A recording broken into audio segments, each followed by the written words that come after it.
जय हिंद बच्चों, कैसे हो? सब बढ़िया। बच्चों, आज के लेक्चर बहुत ज़्यादा इंपॉर्टेंट होने वाला है। आज पढ़ेंगे greatest integer function.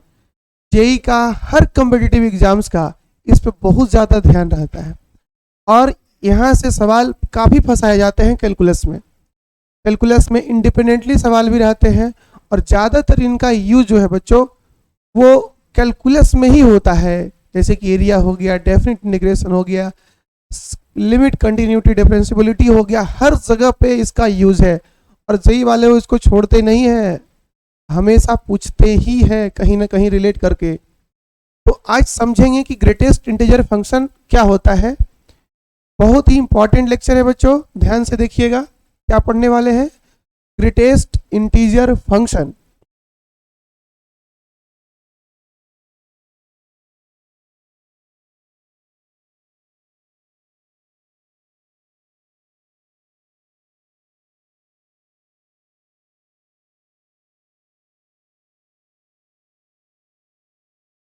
Greatest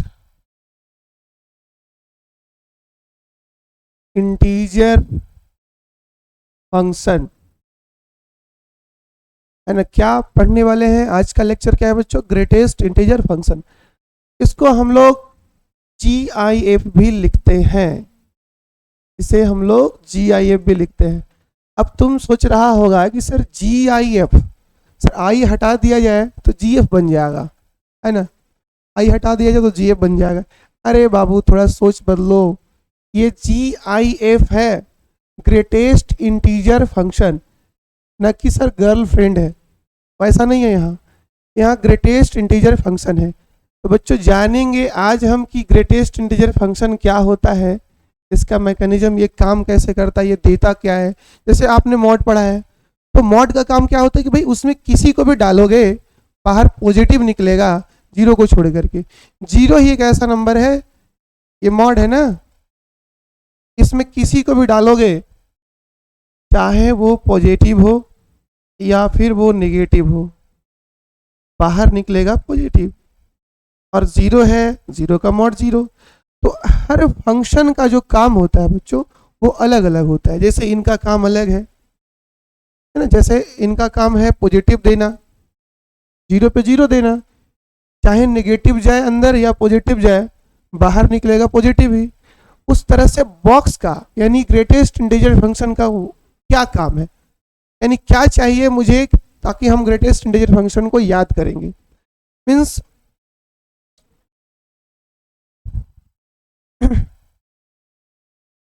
greatest integer function है, ये हमेशा बच्चों इंटीजर देता है। कैसा इंटीजर देता है? अपने से जस्ट छोटा या उसके बराबर। यानी इसका डेफिनेशन बनेगा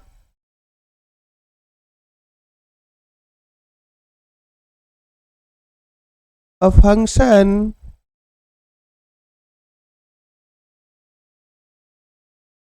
of the form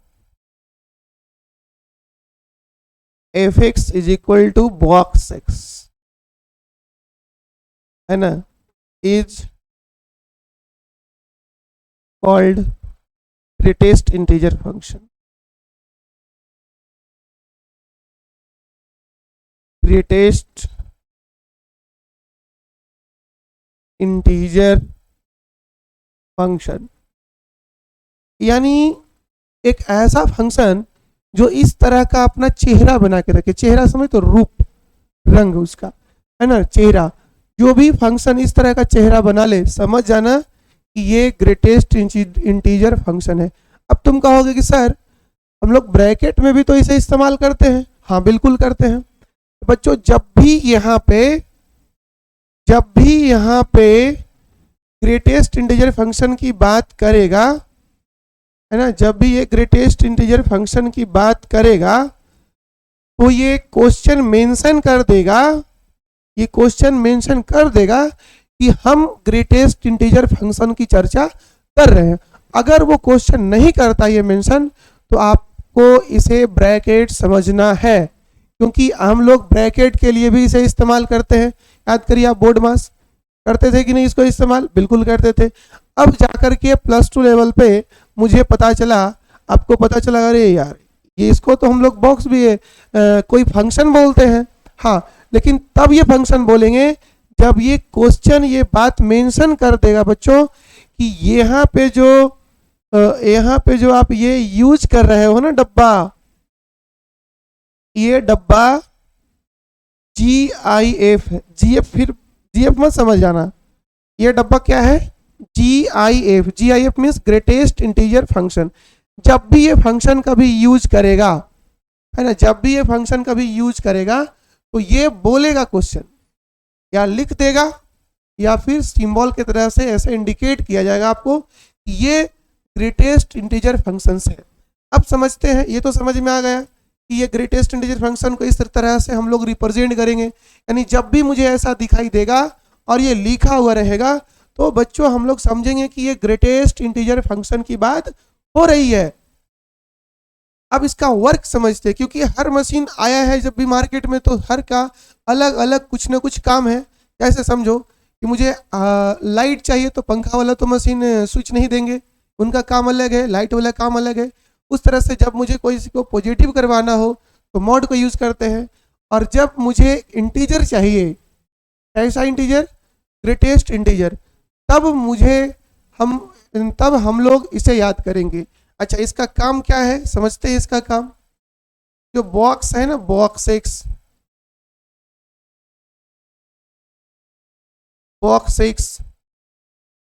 ये जो बॉक्स एक्स है बच्चों, ये ऑलवेज जो है वो क्या देता है, इंटीजर देता है। ये ऑलवेज इंटीजर देता है, ये ऑलवेज आपको इंटीजर देगा, है ना, ये always gives integer, always gives integer. भाई इंटीजर तो कैसा इंटीजर, तो in always gives integer just less than और इक्वल टू एक्स। अब समझिएगा यहाँ पे क्या बात कर रहे हैं कि ये जो है बॉक्स एक्स, ये क्या देता है आपको, ये हमेशा इंटीजर देता है, ऑलवेज गिव्स इंटीजर। वो इंटीजर कैसा, तो जस्ट लेस देन, अगर यहाँ से जस्ट हटा दिया जाए तो आएगा लेस देन, लेकिन यहाँ बात हो रही है क्या, जस्ट लेस देन। जैसे फॉर एग्जांपल आप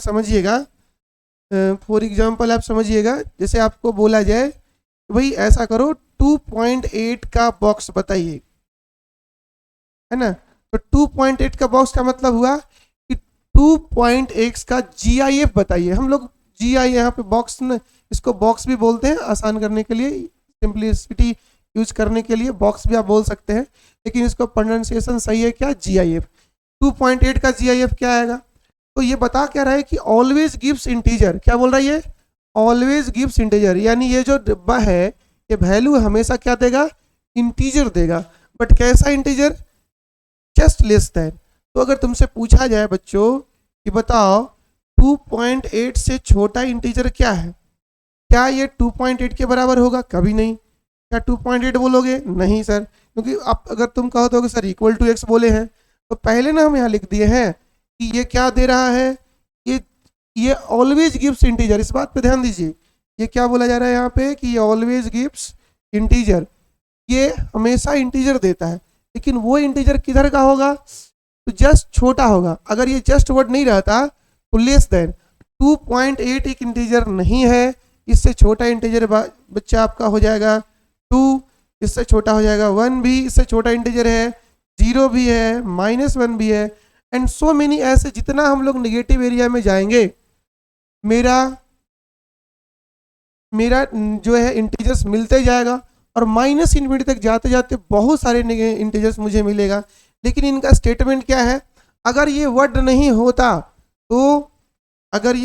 होता तो आप क्या कहते, सर इससे छोटा इंटीजर 2 भी है, 1 भी है, 0 भी है, लेकिन उन्होंने एक वर्ड यहाँ पे मेंशन किया है बच्चों, क्या, जस्ट लेस देन। क्या मेंशन किया है यहाँ पे, just less than word mention किया है, यहाँ पे just less than word mention किया है। तो जस्ट लेस देन का मतलब क्या हुआ कि 2.8 के जस्ट बाद इंटीजर कौन आया? तो 2.8 के जस्ट बाद इंटीजर आया है 2, तो इसका वैल्यू हो जाएगा 2। चलिए अब अगला इंटीजर एग्जाम्पल पे बढ़ते। जैसे मान लो आपसे पूछा जाए 7.98 इसका बॉक्स बताया जाए, तो 7.898 जो है इसका बॉक्स बताना हो तो आप ये देखो कि ये नंबर कहाँ पे है ना, ये 7.98, इससे अगला इंटीजर 8 है और इससे जस्ट छोटा इंटीजर इसके पीछे वाला इंटीजर 7 है। तो इसका बॉक्स पूछा है ना आपसे, यानी ये पूछना क्या चाह रहा है कि 7.8 से जस्ट छोटा इंटीजर कौन है? तो भाई 7.8 से जस्ट छोटा कौन हुआ? 7 हुआ। तो इसका वैल्यू कितना आ जाएगा बच्चों? 7 आ जाएगा। इस प्रकार से आप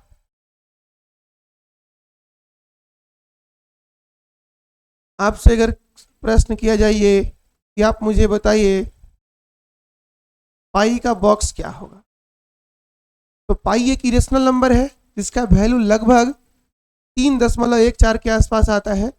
तो ये 3.14 क्या हो जाएगा? 2, 3 और 4 के बीच में आएगा बच्चों पाई, है ना। इसका हम लोग अप्रॉक्सीमेट वैल्यू 22/7 बोलते हैं, जो कि लगभग 3.14 के आसपास आता है। ये लगभग वैल्यू है। ये वैल्यू बच्चा है, इसका बॉक्स क्या आएगा? जब इससे पूछा जाएगा ना भाई तुमसे जस्ट छोटा इंटीजर कौन है, तो किसका नाम लेगा ये लोग? 3 का नाम लेगा। आइए कुछ नेगेटिव नंबर्स को ऑब्जर्व करते हैं, जैसे कि -5.6, -5.6। तो -5.6 से जस्ट छोटा इंटीजर कौन है? अब तुम कहोगे -5, नहीं, देखो यहां -5.6, -5.6, इससे पीछे वाला इंटीजर -6 है, इससे आगे वाला इंटीजर -5 है। तो इससे जस्ट छोटा कौन हुआ? -6 हुआ। तो इसका वैल्यू क्या हो जाएगा? -6। अगर तुमसे पूछा जाए बताइए पाई स्क्वायर का बॉक्स क्या होगा, तो आप पाई का वैल्यू जो है बच्चों कितना ले लो? लगभग 3.14 ले लो। इस प्रकार से पाई स्क्वायर करोगे ना, ये लगभग 9.856 के आसपास जाएगा। तो इसका बॉक्स जो होगा वो हो जाएगा 9.856। इसका जो बॉक्स है वो आ जाएगा 9 और 10 के बीच में, है ना। 9 और 10 के बीच में आ जाएगा पाई स्क्वायर। इससे पूछेगा ना कि भाई तुमसे छोटा इंटीजर कौन है, तो किसका नाम लेगा? ये नाम लेगा 9 का। इस प्रकार से इसका बॉक्स आ गया 9। अगर आप ये कहते हैं कि सर ये जैसे मान लो इसमें इंटीजर डाल दिए 2 का बॉक्स, तो इन्होंने डेफिनेशन में बोल रखा है क्या? Always gives integer just less than या इक्वल टू x। अगर आप बॉक्स में इंटीजर डालते हैं तो बाहर जो डालिएगा वही आएगा। बाहर तो हमेशा आना क्या है? इसका इंटीजर ही आना है बाहर। लेकिन जब आप इंटीजर नहीं दीजिएगा तो जस्ट लेस देन x आएगा। मतलब जो आप नंबर डालिएगा उस नंबर से जस्ट जो छोटा इंटीजर होने वाला है वो आपका आंसर आने वाला है। लेकिन जब आप इंटीजर ही पुट कर दीजिएगा तो उस केस में जो अंदर जाएगा, जैसे अंदर जाएगा वैसे बाहर निकलेगा। अगर आप ऐसा करते हैं कि मान लीजिए -3 का बॉक्स निकालते हैं, तो -3 का बॉक्स -3 होगा। आशा है समझ में आ गया होगा ये सब एग्जांपल्स, यानी GIF कैसे निकालते हैं ये क्लियर हो गया है। अब थोड़ा सा थ्योरी को आगे बढ़ाते हैं और एक क्वेश्चन आपके लिए बच्चों, ये क्वेश्चन IIT में पूछ चुका है। प्रश्न ये है कि यदि f(x) का वैल्यू cos ये है पाई स्क्वायर x प्लस, ये पूरा एंगल बना हुआ है इसका, और यहाँ है cos -पाई स्क्वायर x, जहाँ पे ये बता दिया गया है कि भाई यहाँ पे जो बॉक्स है ये क्या रिप्रेजेंट कर रहा है? GIF रिप्रेजेंट कर रहा है। Then which of following is या आर ट्रू, कौन सही है, निम्नलिखित में से कौन कौन से सही है। Option A, F of pi by two का वैल्यू हो जाएगा 1। ऑप्शन बी, एफ ऑफ पाई का वैल्यू हो जाएगा 0। ऑप्शन सी, एफ ऑफ पाई का वैल्यू हो जाएगा माइनस पाई का वैल्यू हो जाएगा -1। और ऑप्शन डी, इसका बच्चों आता है -1। और option D, F of pi by 4, इसका वैल्यू आ जाता है 0। और आपको करना है चेक। चलिए आगे बढ़ते हैं। अब इसको सॉल्व करिए आप। यानी सबसे पहले हम लोग बॉक्स का वैल्यू निकालेंगे, है ना, बॉक्स पाई स्क्वायर और बॉक्स माइनस पाई स्क्वायर। अगर हम ये वैल्यू निकाल लेते हैं तो फिर ट्रिगोनोमेट्री संभालेगा इस सवाल को। इस प्रश्न को पहले बॉक्स निकाल के देते हैं, उसके बाद इस क्वेश्चन को कौन संभालने वाला है, ट्रिगोनोमेट्री। तो तुम निकाल लो यहाँ पे ना, पाई स्क्वायर का बॉक्स बता दो, अभी अभी हम लोग निकाले थे। इसका वैल्यू होता है 9.85 समथिंग। इसका बॉक्स बच्चों हो जाएगा 9। और माइनस पाई स्क्वायर का बॉक्स -9.8 समथिंग समथिंग है। इसका बॉक्स हो जाएगा -10, क्योंकि नंबर जो है -9 तो -10 और -9 के बीच में होगा माइनस पाई स्क्वायर। इसका बॉक्स बच्चों गिर जाएगा कि कहाँ पे, -10 पे। इस प्रकार से हमारे सामने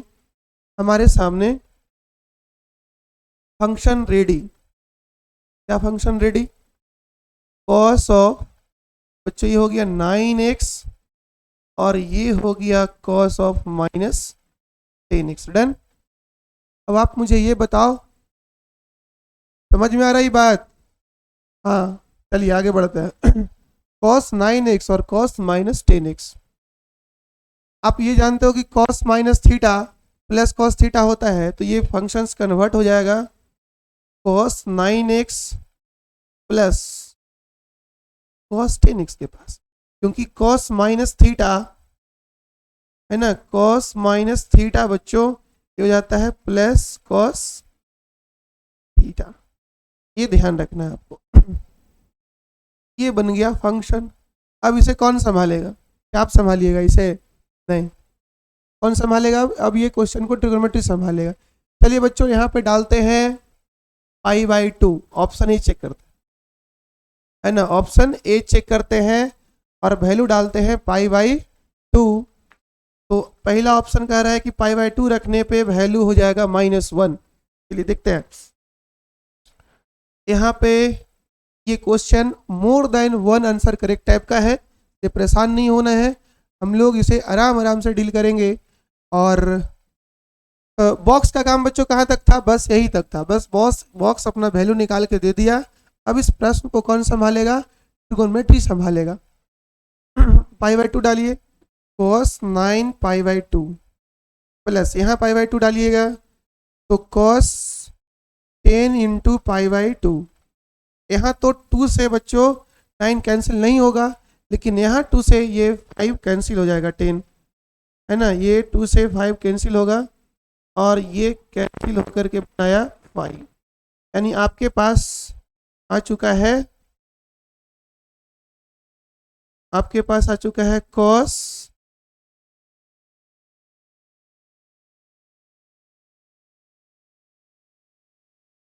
5 पाई। अब जानते हैं कि देखिए हॉरिजॉन्टल लाइन पे यहाँ पे कॉस थीटा का मान 1 होता है और यहाँ पे हॉरिजॉन्टल लाइन पे कॉस थीटा का मान -1 होता है। वर्टिकल लाइन पे कॉस थीटा 0 होता है। वर्टिकल लाइन पे ना कॉस थीटा 0 होता है, यहाँ भी 0 होगा और यहाँ भी कॉस थीटा 0 होता है। ये आपको ध्यान में रखना है, ठीक है, ये आपको ध्यान में रखना है।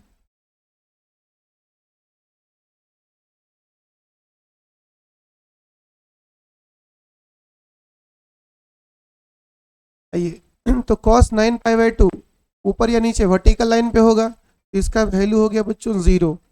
और cos 5π इस बाउंड्री पे होगा ना, ऑड मल्टीपल ऑफ पाई इधर होता है लेफ्ट साइड, तो इसका वैल्यू हो गया -1 और आपके पास आंसर देखने को मिलेगा -1। इस प्रकार से आपका आंसर आ गया ऑप्शन ए सही, है ना। ऑप्शन ए सही हो गया। ऑप्शन बी चेक करते हैं बच्चों, है ना। ऑप्शन बी चेक करते हैं। ऑप्शन बी क्या कह रहा है ना। ऑप्शन बी क्या कह रहा है? ऑप्शन बी बोल रहा है कि एफ ऑफ पाई निकाला जाए तो cos 9π हो जाएगा यहाँ और यहाँ हो जाएगा cos 10π। cos 9π और cos 10π। अब बताइए cos 9π कहाँ जाएगा? हॉरिजॉन्टल लाइन यहाँ होगा 9π और 10π बच्चों यहाँ होगा। आपको पता है कि उस तरफ, है ना, पॉजिटिव एक्स, इस तरफ जो है यहाँ पे cos का मान जो है वो आता है +1 और यहाँ पे cos का वैल्यू आता है -1। ये हो गया -1 और ये हो गया +1, फिर से ये कैंसिल होगा और फिर से आ गया ये 0। इस प्रकार से ऑप्शन एफ ऑफ पाई आ गया बच्चों 0। ऑप्शन सी चेक कर लो। ऑप्शन सी में था -π, तो -π डालेंगे ना आप तो ये बनेगा cos ऑफ -9π और यहाँ बनेगा cos ऑफ -10π। और आपको पता होना चाहिए कि cos -θ होता है प्लस cos θ। अब इसे आप यूज करिए तो इसे आप लिखिएगा क्या? इसे क्या लिखिएगा आप? cos 9π plus cos 10π। फिर से वही कहानी, ये -1 और ये +1, ये कैंसिल हो गया। आंसर क्या आ गया? 0। समझ रहे हो कुछ? हमारा ध्यान किधर है? बोर्ड पे देखिए। तो पता है सर, पहले ही आप बोल दिए GIF। सर ध्यान तो भटका दिए आप GF बोल करके। अरे भाई GF ही लाइफ नहीं है, GIF की तरफ भी ध्यान दो। एक क्वेश्चन पकड़ में आ जाएगा और ये बहुत इंपॉर्टेंट है, ये बहुत इंपॉर्टेंट है। लास्ट ऑप्शन था बच्चों एफ ऑफ π/4। एफ ऑफ π/4 तो cos 9π/4 हो जाएगा और cos 10π/4 हो जाएगा। इसको कैंसिल कर सकते हैं आप 2 से 5 टाइम्स और ये बन जाएगा आपके सामने cos 9π/4 प्लस cos 5π/2। ये तो वर्टिकल लाइन पे चला गया, वैल्यू हो जाएगा 0। यहाँ चला गया ना π/2 का मल्टीपल्स, तो वर्टिकल लाइन पे cos 0 होता है। और इसे रिडक्शन कर दीजिए, रिडक्शन कर दीजिए, cos 2π प्लस π/4 कर दीजिए और ये हो गया 0। cos 2π प्लस थीटा, बताइएगा कहाँ होगा? 2π प्लस थीटा फर्स्ट क्वाड्रेंट में जाएगा क्योंकि 2π का बाउंड्री बच्चों यहाँ है, 2π का बाउंड्री यहाँ है। आप इसमें जोड़ेंगे, फर्स्ट में पहुँचेंगे 1 राउंड कंप्लीट करके, है ना। 1 राउंड कंप्लीट करके आप यहाँ पहुँचेंगे और यहाँ पे बच्चों हो जाएगा ये cos, फर्स्ट क्वाड्रेंट में पॉजिटिव होता है वर्टिकल और ये हॉरिजॉन्टल लाइन से चेंजिंग नहीं होगा इसका, इस कारण ये हो जाएगा cos π/4 और वैल्यू हो जाएगा 1/√2। आप ऑप्शन मिला लीजिएगा, कौन कौन आया है ऑप्शन देखिए। आपके सामने ऑप्शन बी जो है वो एफ पाई का मान 0 है, ये भी बच्चों सही हो गया आपका। और ये एफ ऑफ -π -1 है तो ये गलत हो गया और ये भी गलत हो गया, है ना, क्योंकि आपके सामने एफ ऑफ -π आया है 0 और एफ ऑफ पाई भी 0 आया है। ऑप्शन बी में सही हो गया, ऑप्शन सी गलत, ऑप्शन डी मतलब मेरा जो आंसर आया है वो ऑप्शन में नहीं है। इस प्रकार से आपका आंसर बना बच्चे, क्या बना आंसर? ए और बी। समझ में आ गई बात अच्छे से? GIF समझ में आ गया। अब हम लोग थोड़ा सा थ्योरी को आगे लेके चलते हैं, है ना, थोड़ा सा थ्योरी को हम लोग आगे लेके चलते हैं। और बच्चों मान लो कि आपके पास ऐसा प्रश्न आ गया है ना, ऐसा प्रश्न आ गया कि अब आपको एरिया दे दिया जाए है ना, एरिया बता दिया जाए और उस पार्टिकुलर एरिया में आपसे पूछा जाए कि इसका बॉक्स क्या होगा। अभी तक हम लोग ये कर रहे थे 2.8 का बॉक्स बताओ, 1.5 का बॉक्स बताओ, बॉक्स समझ रहे हो। हाँ, अब तुमको एक एरिया दे दिया जाएगा। एरिया मतलब कि जैसे मान लो बोल दिया जाएगा कि भाई ऐसा करो 1 से 2 तक का वैल्यू ले लो और देन तुम मुझे ये बता दो बॉक्स एक्स क्या होगा। यानी अभी आपको दिया जा रहा है 1 से लेकर के 2 का वैल्यू। अब 2 यहां से क्या करना है बच्चों, छोड़ देना है, इसे नहीं सेलेक्ट करना है ना, और इसे सेलेक्ट करना है और यहाँ से यहाँ तक का सारा वैल्यू आपको लेना है। 2 नहीं सेलेक्ट करना है और उसे सेलेक्ट करना है। तो यहाँ से यहाँ तक के किसी भी नंबर से आप पूछोगे कि बताओ भाई, जैसे इसमें 1.1 है, बिल्कुल है ना, इसमें 1 और 2 के बीच में 1.1। इससे पूछोगे कि तुमसे छोटा इंटीजर कौन है, तो किसका नाम लेगा, ये 1.5 से भी पूछोगे तो तुमसे छोटा कौन है, ये। तो यहाँ से यहाँ तक का कोई भी नंबर्स हो एक्सेप्ट 2 है ना, 2 को छोड़ दिया जाए तो इसका GIF क्या होगा, 1 होगा। इस प्रकार से समझ में आई बात। आता है आपको समझ में, लेकिन थोड़ा धीरे धीरे, बस बने रहिए, सारा हो जाएगा। यानी आपको पहले एक एक पॉइंट दिया जा रहा था, इस एरिया से तुमसे पूछ रहे थे बताओ 2.8 से क्या होगा, का बॉक्स क्या होगा, फिर पूछे थे बताओ 2.4 का बॉक्स क्या होगा। अब तुमसे पूछ रहे हैं भाई ये सब एक एक करके क्यों पूछ रहे हो, सारे लोगों से ना पूछो, यहाँ से यहाँ तक इन सब से पूछोगे सबका एक ही जवाब होगा कि आपसे, ये सारे लोगों से सबसे पूछोगे सबका एक ही जवाब होगा, सब लोग यही बात बोलेंगे कि हमसे छोटा इंटीजर कौन है। तो अब आपको एरिया दिया जा रहा है और एरिया में पूछा जा रहा है, पहले हम लोग एक एक पॉइंट पे बात कर रहे थे। दूसरा, अगर आपको ये दिया जाए -3 से -2 तक, देन फाइंड करिए बच्चों x बॉक्स। कोई दिक्कत नहीं, आप बनाइए यहाँ से -3 और यहाँ आ जाएगा -2। -2 नहीं लेना है ना, -2 नहीं लेना है, 3 लेना है और इसके बीच में जितना भी नंबर्स है वो सारा लेना है, जो भी नंबर्स है इसमें। तो किसी भी नंबर से पूछोगे, यहाँ कोई नंबर है उनसे पूछोगे बताओ भाई आपसे छोटा इंटीजर कौन है, ये किसका नाम लेगा, 3 का। यहाँ भी कोई नंबर है, इनसे ही पूछोगे आपसे छोटा इंटीजर कौन है, इनका नाम लेगा 3 का। इस प्रकार यहाँ से यहाँ तक रहने वाले जो भी नंबर है इंक्लूडिंग 2, उन सबसे पूछोगे, सब लोग किसका नाम लेगा, -3 का नाम लेगा। तो यहाँ से बॉक्स ऑफ x बच्चों आ जाएगा -3। अब थोड़ा सा प्रश्न को और बड़ा किया जाए, है ना, बड़ा किया जाए।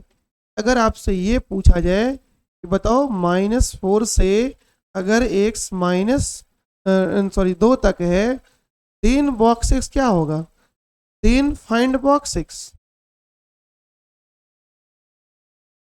Then find box x। हमको पता है आप थोड़ा सा डाइवर्टेड चल रहे हो अभी, है ना। अभी बच्चों डाइवर्ट नहीं होना है, ये 2 साल जो है ना आपका 11th एंड 12th, आप चाहे 11th में हो या 12th में हो, संभल के, ये बहुत पिक टाइम होता है बेस लाइफ का। आगे थोड़ा बढ़े इसको।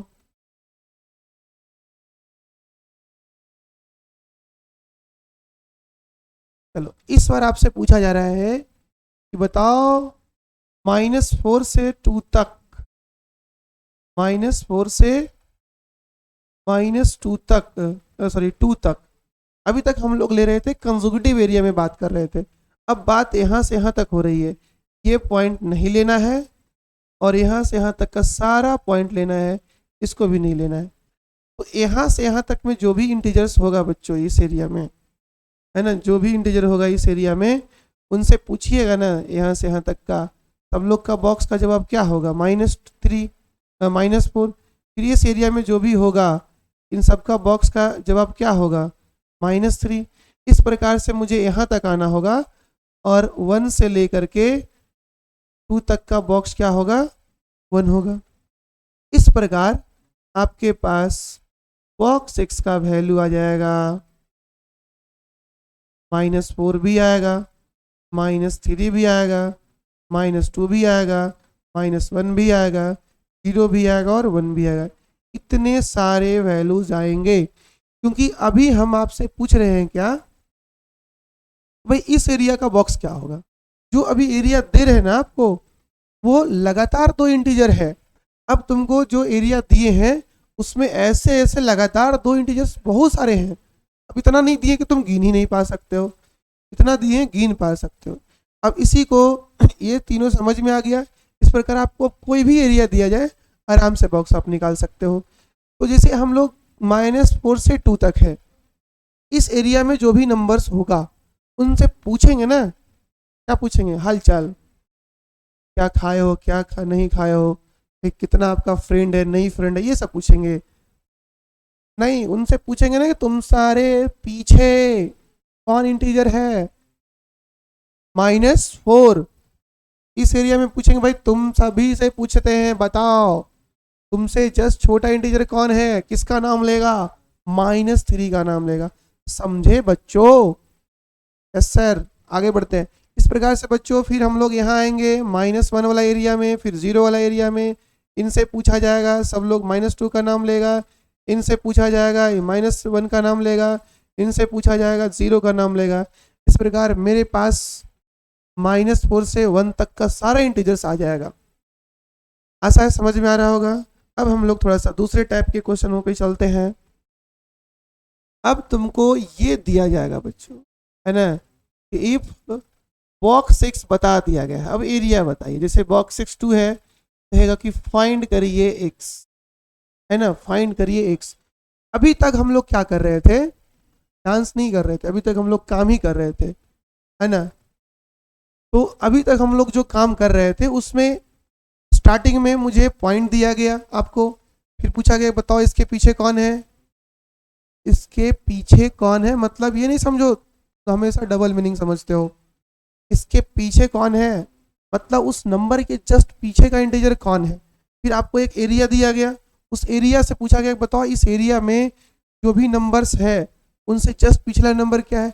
अब तुमको वो बॉक्स ही दे रहे हैं भाई, इस बार हमें इंटीग्रल पार्ट 2 आता है, तो बताओ वो कौन कौन से नंबर है जिससे पूछेंगे कि तुमसे जस्ट छोटा इंटीजर कौन है, इनका वो कौन कौन से नंबर है, तो ये बात बताएगा। तो देख लो भाई यहाँ पे, है ना, यहाँ पे आप देख लो 2 देने वाले लोग यहाँ से यहाँ तक होंगे, 3 को छोड़ दीजिएगा और 2 को ले लीजिएगा।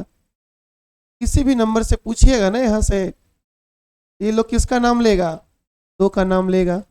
किसी से भी पूछिएगा तो यहाँ पे बच्चों आंसर आ गया 2 से लेकर के 3 तक। एक तुमको ट्रिक बताते हैं, है ना, दैट इज कॉल्ड गुरु मंत्र। क्या होगा, जब भी तुझे बॉक्स x = i दिया जाए, जब भी तुझे बॉक्स x = i दिया जाए, आप x डायरेक्ट लिख सकते हो बिना सोचे समझे। जो ये दिया है ना बच्चों, इसे पीछे लगा दो, पीछे जो भी यहाँ दिया है उसे कहाँ लगा दो, पीछे लगा दो, और आगे बढ़ा दो एक i+1, है ना। जो भी आपको दिया जाइए उसको पीछे लगा दो, और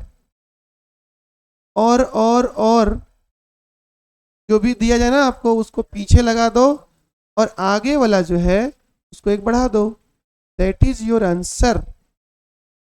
अब जैसे मान लो, क्योंकि इससे क्या होगा, आपको ग्राफ बनाने की बार बार जरूरत नहीं पड़ेगा। फॉर एग्जाम्पल जैसे आपको दे दिया जाए बॉक्स x = -4 और कहा जाए फाइंड x, आप कुछ मत करिएगा, डायरेक्ट आप आंसर लिख सकते हैं यहाँ पे। सर जो आप बताए ऊपर में ना गुरु मंत्र, वो -4 लगाएंगे और आगे एक बढ़ा देंगे, ये -3 हो जाएगा। इसके बीच के रियल नंबर्स है यहाँ पे, है ना, x belongs to real numbers, that is called your answer. अब बच्चों यहाँ पे और भी ले सकते हो। सर इसका आएगा क्या 1/2 का फाइंड x। तो पहले मुझे ये बताओ आप कि जो सवाल आपसे किया जा रहा है ना, जो प्रश्न आपसे किया जा रहा है, जो प्रश्न आपसे किया जा रहा है, वो प्रश्न मीनिंगफुल है या नहीं है? तुम पूछ क्या रहे हो? इनसे पूछ रहे हो ना कि ये 1/2 कब देगा। भाई ये देगा तुमको इंटीजर, मांग रहे हो कुछ और, मांग रहे हो कुछ और ये दे रहा है तुमको इंटीजर। पूछ रहे हो तुमसे कि ये बॉक्स 1/2 कब देगा। संभव है? इसके औकात में है ये वैल्यू? नहीं। ये देता क्या है? हमेशा इंटीजर देता है। तो जब भी तुझे इंटीजर चाहिए ना, तो इंटीजर मांगो। तो जब ये मांगे आप क्या इससे कि भाई तुम 1/2 कब दोगे, ये कहेगा कि भाई ऐसा तो संभव ही नहीं है कि हम 1/2 दें, यानी मेरे औकात से बाहर है। That is called mathematically x equal to 5, that is कह सकते हो इसे इट हैज नो सॉल्यूशन, इसके पास कोई हल नहीं है। अब तुम सोचो, अगर मैथ का विद्यार्थी हो और तुमसे सवाल कर दिया जाए बायो वाला, नीट वाला क्वेश्चन दे दिया जाए, हो पाएगा आपसे? तो उस सिचुएशन में आप क्या करेंगे? उस क्वेश्चन का सॉल्यूशन क्या हुआ? कोई सॉल्यूशन नहीं निकल सकता है। इसे बोलते हैं हम लोग mathematically x equal to 5, that is it has no solution. आशा यहाँ तक समझ में आ रहा होगा आपको। अब मान लो एक सवाल है, आप खुद करिएगा इसे प्रैक्टिस। एक हम बता देते हैं, है ना, इफ बॉक्स x का square -5 box x -6 is equal to 0, और कहा जा रहा है आपसे कि फाइंड करिए। तो पहले आप इसे क्या करिए, अभी आप देख रहे हैं ना जिसको से आप अभी देख रहे हैं, ये क्या है? प्रॉब्लम है, और क्या होगा? हाँ प्रॉब्लम है, बट ये किस रूप में है? ये क्वाड्रेटिक के फॉर्म में है। जो बॉक्स मेरे पास है वो क्वाड्रेटिक के फॉर्म में है। तो पहले मुझे क्वाड्रेटिक से इसे बाहर करना होगा। जब ये क्वाड्रेटिक से बाहर हो जाएगा तब हम बॉक्स का चर्चा करेंगे। यानी जब मुझसे बॉक्स अकेले मिलेगा तब हम x निकालेंगे। अभी हमें पहले इसे क्वाड्रेटिक से बाहर लेना होगा। तो आप चाहें तो इसको सिंपल करने के लिए आप t मान सकते हैं बॉक्स x को, है ना। आप बॉक्स x को t मान सकते हैं। Box x is equal to t। जैसे ही t मानेंगे आपके पास ये इक्वेशन बन जाएगा 5t - 6 इज इक्वल टू 0। इसे फैक्टराइज कर दीजिए। ऐसे फैक्टराइज करिएगा आप इसे। 2 नंबर लेना है जिसको जोड़ने के बाद कितना आना चाहिए, -5, और मल्टीप्लाई करने के बाद -6। तो आप -6 ले लो और +1 ले लो, ऐड करो तो -5, मल्टीप्लाई करो तो -6। ऐसे डायरेक्ट भी लिख सकते हो इसका रूट्स, बट आप देख लो भाई आपको फैक्टराइज आ रहा है कि नहीं आ रहा है। और नहीं आ रहा है तो फिर धराचर्या भी लगा सकते हो रूट्स निकालने के लिए, -b + √d/2। ये जरूरी नहीं है कि फैक्टर सही बनाया जाए रूट्स को, इसे भी आप अप्लाई कर सकते हो। That is +t - 6 is equal to 0, और यहाँ से t बच्चों कॉमन कर लेंगे आप, तो t - 6 और यहाँ से +1, t - 6 इज इक्वल टू 0।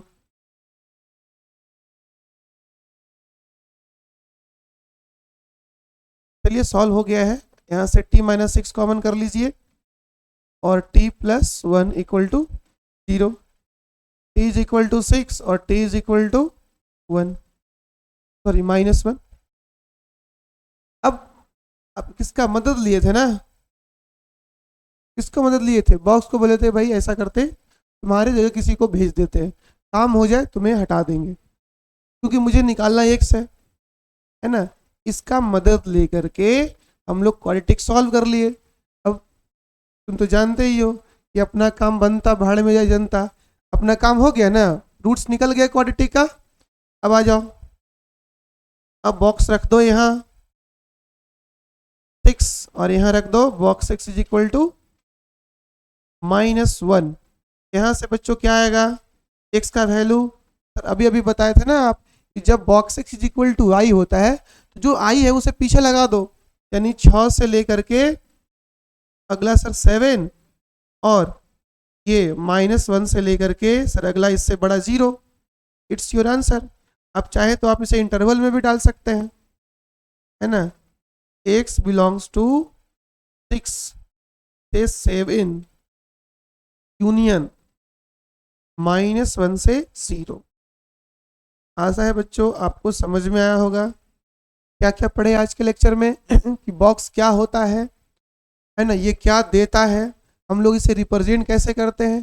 तो जब बॉक्स GIF रिप्रेजेंट कर रहा होगा तो आपको ये क्वेश्चन मेंशन कर देगा कि ये GIF है। उसके बाद वो क्या देता है, तो हमेशा जस्ट अपने से पीछे वाला इंटीजर्स देता है। उस पर हम लोग पहले किए भाई कुछ पार्टिकुलर पॉइंट्स दिए किसी एरिया का, उसका बॉक्स निकाले, फिर एरिया ही दिए, फिर बॉक्स दे दिए, एरिया निकालो। इस पे सवाल आया हुआ है, तो नेक्स्ट लेक्चर में हम लोग और प्रश्न करेंगे, ग्राफ सीखेंगे अगले क्लास में। तब तक के लिए बच्चों जय हिंद, फिर मिलेंगे अगले लेक्चर में।